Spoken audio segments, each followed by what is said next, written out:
श्री राम जय राम जय जय राम। श्री राम जय राम जय जय राम। राधे श्याम राधे श्याम जय जय राधे श्याम जय जय राधे श्याम। श्री राम श्री गणेशाय नमः। श्री सीतारामाभ्यां नमः। श्री हनुमते नमः।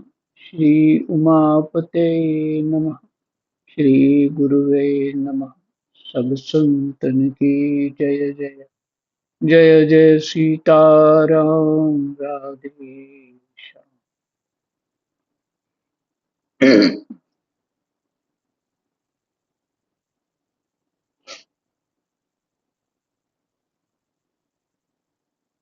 श्रीमद्भागवत महापुराण चतुर्थ स्कंद 21वां अध्याय। महाराज पृथु का अपनी प्रजा को उपदेश।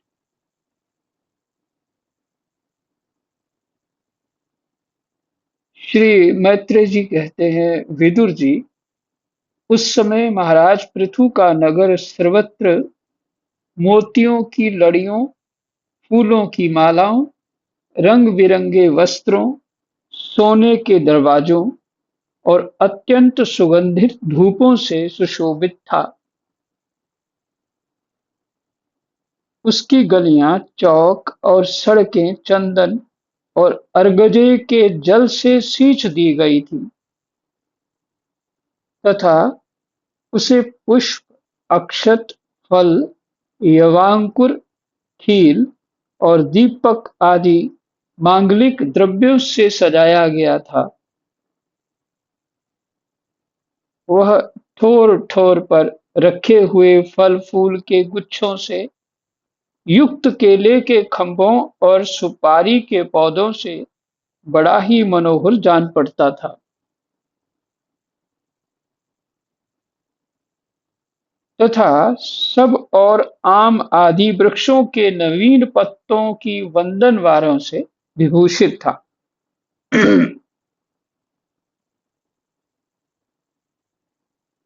जब महाराज ने नगर में प्रवेश किया तब दीपक, उपहार और अनेक प्रकार की मांगलिक सामग्री लिए हुए प्रजाजनों ने तथा मनोहर कुंडलों से सुशोभित सुंदरी कन्याओं ने उनकी अगवानी की। शंख और दुंदुभि आदि बाजे बजने लगे, ऋत्विजगण वेद ध्वनि करने लगे, बंदी जनों ने स्तुति गान आरंभ कर दिया। यह सब देख और सुनकर भी उन्हें किसी प्रकार का अहंकार नहीं हुआ। इस प्रकार वीरवर पृथु ने राजमहल में प्रवेश किया।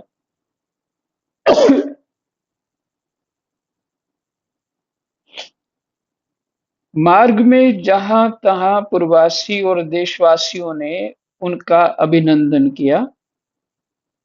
परम यशस्वी महाराज ने भी उन्हें प्रसन्नता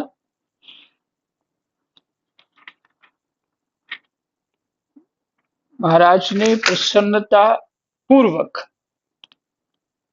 अभीष्ट वर देकर संतुष्ट किया।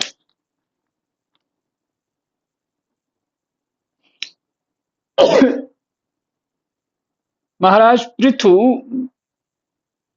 महापुरुष और सभी के पूजनीय थे। उन्होंने इसी प्रकार के अनेकों उदार कर्म करते हुए पृथ्वी का शासन किया। महापुरुष का जो लक्षण पीछे कहा, उनके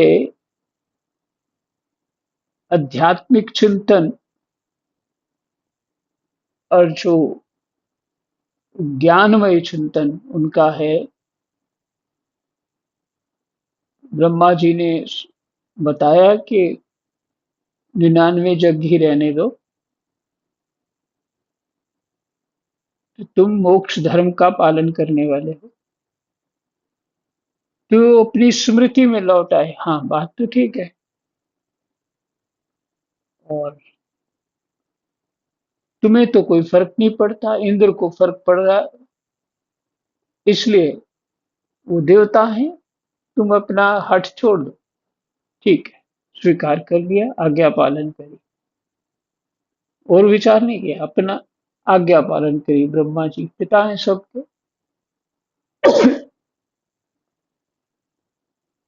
और फिर भगवान प्रकट हुए। कहाँ उनके पास समर्थ ये था कि ब्राह्मणों के द्वारा इंद्र को भी भस्म करा सकते थे, और संकल्प लेना ही था, तो ब्रह्मा जी प्रकट हो गए और इंद्र की इतनी सारी सारी जो गलतियां थी उसको क्षमा कर दिया।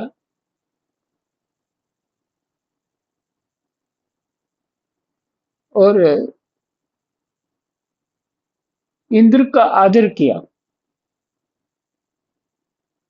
तो भगवान सब ये महापुरुषों के लक्षण हैं। हम्म, और इसलिए वो महापुरुष हैं। तो विलक्षण तो बहुत कम गिनाए मैंने, जितने अभी उस प्रसंग में स्मृति थी उसके आधार पर, लेकिन बहुत इसी तरह के लक्षण होते महापुरुषों के अंदर। तो कहते महाराज पृथु महापुरुष और सभी के पूजनीय थे। उन्होंने इसी प्रकार के अनेकों उदार कर्म करते हुए, उनके कर्म भी उदार होते, दूसरों का भला करते हुए पृथ्वी का शासन किया, और अंत में अपने विपुल यश का विस्तार कर भगवान का परम पद प्राप्त किया।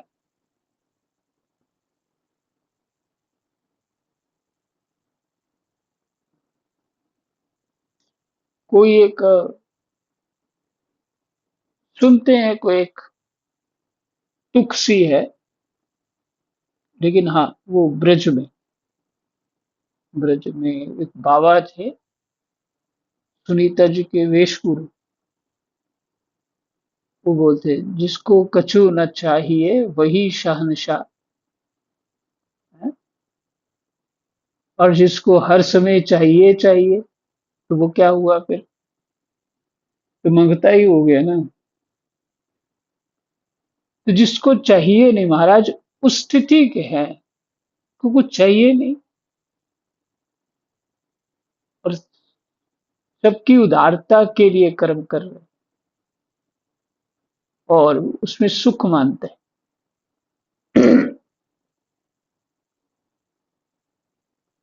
और फिर इसी तरह अंत में अपने विपुल यश का विस्तार कर भगवान का परम पद प्राप्त किया। तो होगा ही, जिसको कोई कामना नहीं है, तो उसी को भगवान का परम पद प्राप्त होता है। सूत जी कहते हैं, मुनिवर शौनक जी, इस प्रकार भगवान मैत्रेय के मुख से आदिराज पृथु का अनेक प्रकार के गुणों से संपन्न और गुणवानों द्वारा प्रशंसित विस्तृत सुयश सुनकर परम भागवत विदुर जी ने उनका अभिनंदन करते हुए कहा। सूत जी कहते हैं, सूत जी एक कथा सूत जी सुना रहे ना, किसको? विदुर जी विदुर जी को सुना रहे हैं मैत्रेय जी कि सूत जी ने क्या कहा था। वो भी कथा सुना रहे हैं किसको? शौनक आदि ऋषियों को सुना रहे हैं। उस कथा में क्या हुआ था, सूत जी ने क्या सुनाया, शौनक जी ने क्या सुना, और प्रश्न क्या था शौनक जी का, सूत जी का उत्तर क्या था, ये सभी बातें मैत्रेय जी विदुर जी को बता रहे हैं। और उसमें क्या प्रसंग हुआ था महाराज, जो सूत जी ने कथा में कहा, उसमें भगवान पृथु की जो प्रश्न किया था विदुर जी ने, वो सुनाया सूत जी ने शौनक जी को। ये मैत्रेय जी विदुर जी को कह रहे हैं।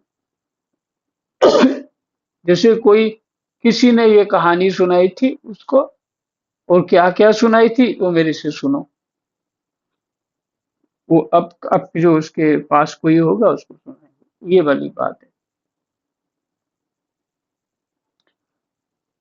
तो सूत जी का क्या कहते हैं फिर से सुन लीजिए। मुनिवर शौनक जी, इस प्रकार भगवान मैत्रेय के मुख से आदि राज पृथु का अनेक प्रकार के गुणों से संपन्न और गुणवानों द्वारा प्रशंसित विस्तृत सुयश सुनकर परम भागवत विदुर जी ने उनका अभिनंदन करते हुए कहा। विदुर जी बोले, ब्राह्मण, ये विदुर जी का प्रश्न है।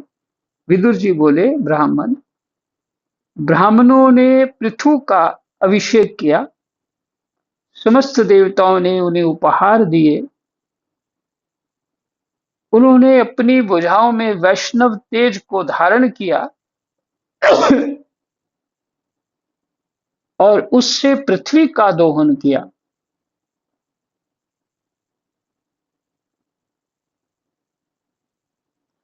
फिर से, ब्राह्मणों ने पृथु का अभिषेक किया, समस्त देवताओं ने उन्हें उपहार दिए। जब वो राजा बनाए गए तो लोग आते ही हैं, किसी कोई विवाह इत्यादि या राज्य राज्य हो तो ऐसा कोई दिन हो, बड़ा दिन, तो उसके लिए आते ही हैं, कोई उसको उपहार देते ही हैं। ऐसा ही है, समस्त देवताओं ने उन्हें उपहार दिए, उन्होंने अपनी भुजाओं में वैष्णव तेज को धारण किया, अपनी भुजाओं में वैष्णव तेज को धारण किया और उससे पृथ्वी का दोहन किया। दोहन करने के लिए बल चाहिए ना, इसलिए वैष्णव तेज धारण किया। उनके उस पराक्रम के उच्चिष्ट रूप, उनके पराक्रम के उच्चिष्ट रूप,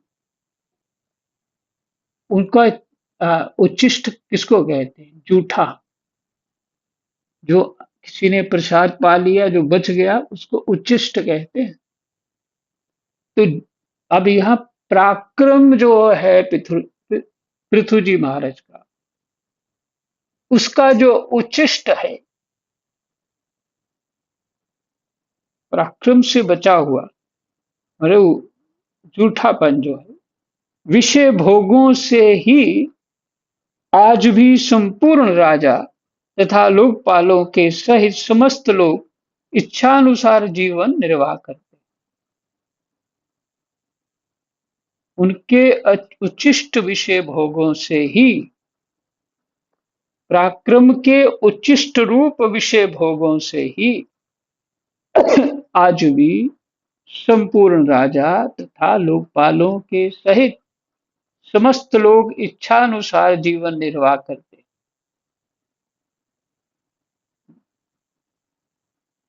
तो पहले पृथ्वी नहीं थी, वो समतल नहीं थी, वो भी उन्होंने अपने पराक्रम से करी।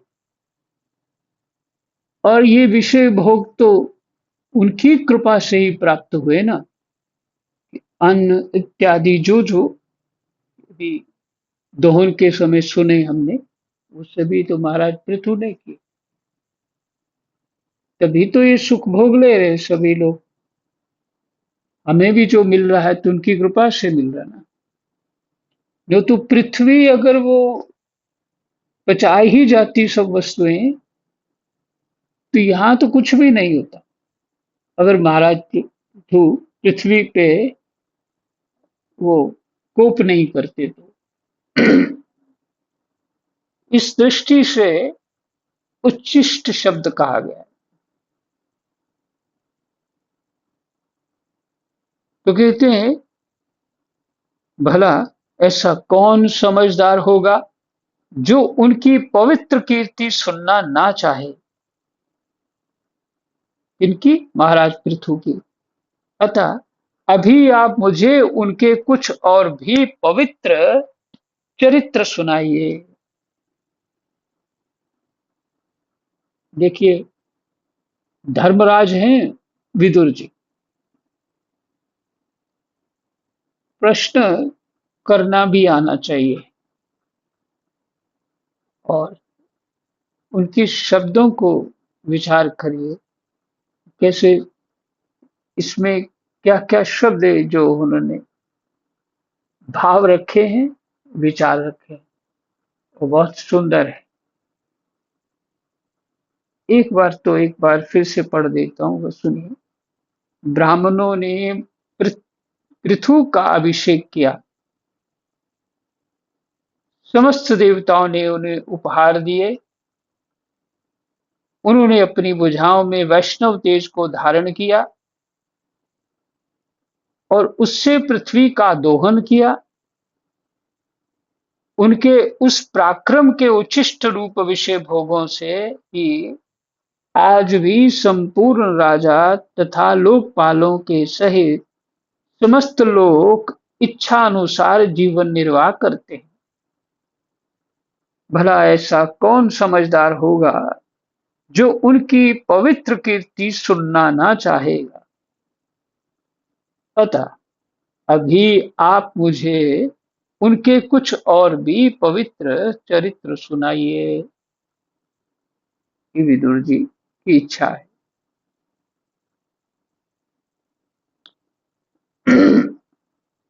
श्री मैत्री जी ने कहा, साधु श्रेष्ठ विदुर जी, महाराज पृथु गंगा और यमुना के मध्यवर्ती देश में निवास कर अपने पुण्य कर्मों के क्षय के इच्छा से प्रारब्धवश प्राप्त हुए भोगों को ही भोगते थे।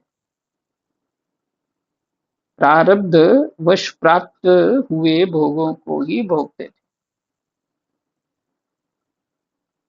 हमारे पास भोग नहीं है, भोगने की इच्छा है, तब उसके लिए पुरुषार्थ करेंगे, कोई ना कोई कर्म करेंगे। पर महाराज पृथु प्रारब्धवश जो प्राप्त है उसी में संतुष्ट थे। ये दोनों में बहुत अंतर है, क्योंकि ये मोक्ष धर्म का पालन करने वाले हैं, इनको चाहा ही नहीं है। और साधारण जीव को तो भोग की ही चाह होती है, इसलिए वो उसी में कामनावश लगा रहता है। वो प्रारब्ध जो स्थिति होती है उसके अनुसार नहीं चलता, उससे अच्छा और अच्छा और अच्छा बनना चाहता। उसका अच्छी दृष्टि क्या है? कोई कर्मों में, कोई तपस्या में अच्छी दृष्टि नहीं उसको समझ आती। समझ यही आती है कि मेरे पास जितना धन होगा, जितनी शक्ति होगी, जितना मेरे लोग होंगे, वो ही मेरी सबसे बड़ी उत्तम जो है कमाई है, उसी को मैं प्राप्त करूँ।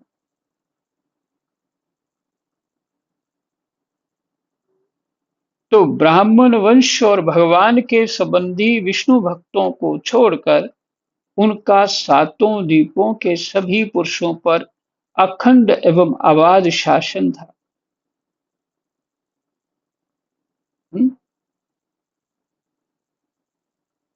भगवान, ब्राह्मण और विष्णु भक्त, उनके ऊपर कोई नहीं था। उनका शासन, वो उनका आदर करते थे।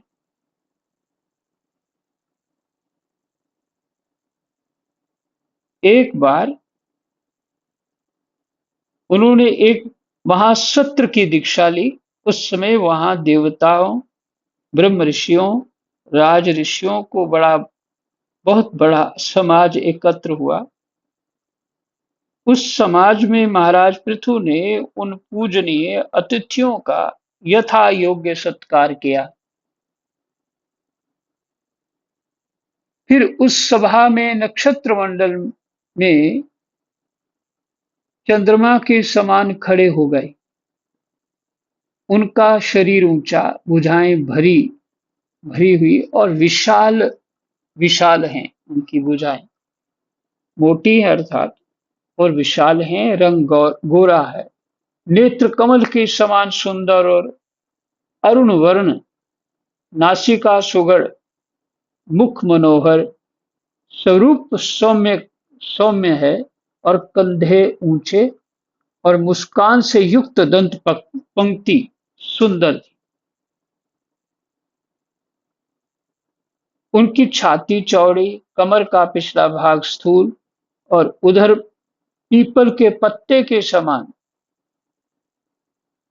माने उधर जैसे है ही नहीं, सुडोल तथा बल, पत्ते के समान सुडोल तथा बल पड़े हुए होने से और भी सुंदर जान पड़ता था। नाभि भंवर के समान गंभीर थी। शरीर तेजस्वी था। जांघाएं जंघाएं संपू स्वर्ण के समान दैदीप्यमान थी, तथा पैरों के पंजे उभरे हुए थे। उनके बाल बारीक, घुंघराले, काले और चिकने थे। गर्दन शंख के समान उतार चढ़ाव वाली तथा रेखाओं से युक्त थी, और वे उत्तम बहुमूल्य धोती पहने और वैसी ही चादर ओढ़े थे। दीक्षा के नियमानुसार उन्होंने समस्त आभूषण उतार दिए थे। इसी से उनके शरीर के अंग प्रत्यंग की शोभा अपने स्वाभाविक रूप में स्पष्ट झलक रही थी। वे शरीर पर कृष्ण मृग मृग का चर्म और हाथों में कुशा धारण किए हुए थे। इससे उनके शरीर की कांति और भी बढ़ गई थी। वे अपने सारे नित्य कृत्य, नित्य कर्म यथाविधि संपन्न कर चुके थे। राजा पृथु ने मानो सारी सभा को हर्ष से सराबोर करते हुए अपने शीतल एवं स्नेहपूर्ण नेत्रों से चारों ओर देखा और फिर अपना भाषण प्रारंभ किया। उनका भाषण अत्यंत सुंदर, विचित्र पदों से युक्त, स्पष्ट, मधुर, गंभीर एवं निशंक था। मानो उस समय वे सबका उपकार करने के लिए अपने अनुभव का ही अनुवाद कर रहे हों। यही विश्राम करते हैं, समय खूब हो गया। कृष्णाय वासुदेवाय हरये परमात्मने प्रणतः क्लेशनाशाय गोविन्दाय नमो नमः। जय जय।